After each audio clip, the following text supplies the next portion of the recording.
Assalamualaikum warahmatullahi wabarakatuh. Halo teman-teman semua, kembali lagi dengan saya Neng Rai Widi Ilahi.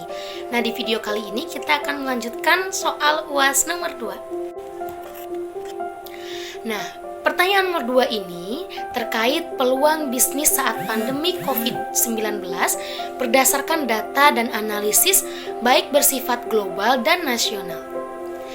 Era normal baru atau new normal, perekonomian ini kemungkinan tidak mudah meskipun peluang-peluang bisnis tetap terbuka. Berkaca pada pengalaman krisis 2008, ketika itu Indonesia relatif berdaya tahan dengan ekonomi yang masih tumbuh 4,5% di 2019. Namun Amerika Serikat yang menjadi titik awal krisis terkontraksi 2,5%. AS menggelontorkan stimulus ekonomi yang besar-besaran sebelum mulai menjajaki masa normalisasi 5 tahun kemudian pada 2014 lalu. Saat ini, di tengah resiko krisis akibat pandemi COVID-19, negara-negara menggelontorkan aneka paket stimulus dari mulai pemangkasan pajak, subsidi besar-besaran gaji, dan bantuan lainnya. Harapannya, ekonomi bisa lekas bangkit kembali setelah pandemi berakhir. Meski begitu, resiko lambatnya pemulihan ekonomi setelah pandemi tetap membayangi. Nah, pinjaman darurat pandemi COVID-19 ke Organisasi Moneter Internasional melihat resiko pertumbuhan ekonomi dunia minus sampai 3% tahun ini. Bila pandemi ini berlarut-larut, berbalik dari proses positif di tahun lalu yaitu hanya 2,9%. Pandemi yang bertahan hingga kuartal 3 bisa mengakibatkan kontraksi lebih jauh yaitu sebesar 3% pada tahun 2020 dan pemulihan yang lambat di tahun 2021 sebagai dampak dari kebangkrutan dan pengangguran.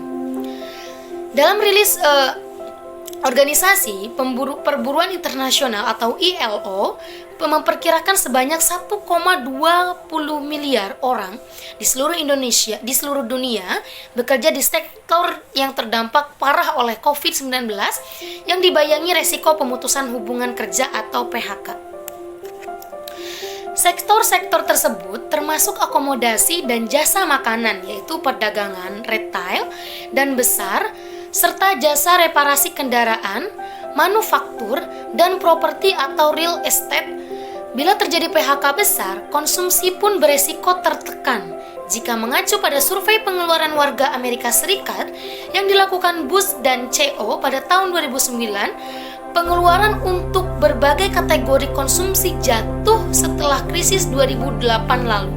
Dalam survei tersebut, penurunan pengeluaran terbesar terjadi untuk makan di luar rumah, yakni sebesar 58%, elektronik dan pakaian masing-masing 53%, media dan hiburan 51%, renovasi rumah 44%, alkohol 42%, binatang peliharaan, mainan dan hobi 37%, layanan dan produk finansial sebesar 33%, rokok 31%, minuman non-alkohol 31%, biaya perawatan atau repasi sebesar 28%.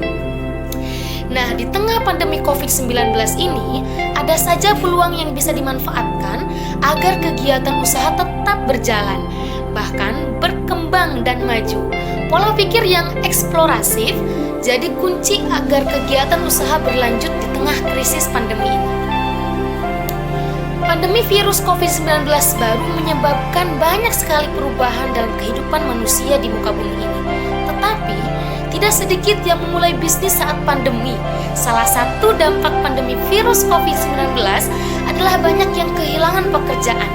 Jika Anda juga mengalami hal itu, inilah saatnya memulai bisnis saat pandemi COVID-19. Bisnis saat pandemi tidak hanya Anda lakukan untuk mendapatkan uang loh. Lebih dari itu bahkan, Anda bisa melatih diri untuk tetap bertahan di segala kondisi. Melansir dari hamisikro.com, ada beberapa ide bisnis saat pandemi yang bisa Anda coba. Yang pertama, bisnis kuliner. Nah, imbauan untuk tetap berada di rumah di tengah pandemi harus semua orang patuhi. Nah, Semua kegiatan yang beralih ke rumah, seperti bekerja atau sekolah sekalipun, membuat sebagian orang kewalahan untuk membuat makanan. Peluang tersebut bisa Anda gunakan untuk mulai bisnis saat pandemi di bidang kuliner.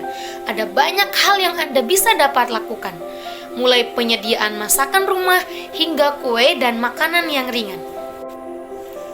Nah, tadi kuliner nih. Nah, yang kedua, kita juga bisa bisnis, yaitu online shop. Selain kuliner, bisa bisnis saat pandemi yang tepat adalah Anda mulai bisnis online shop. Nah, ada banyak produk yang bisa Anda jual, namun merekomendasikan agar Anda menjual barang-barang yang banyak orang butuhkan selama pandemi, misalkan masker, terus masker kain, strap masker, terus vitamin gitu.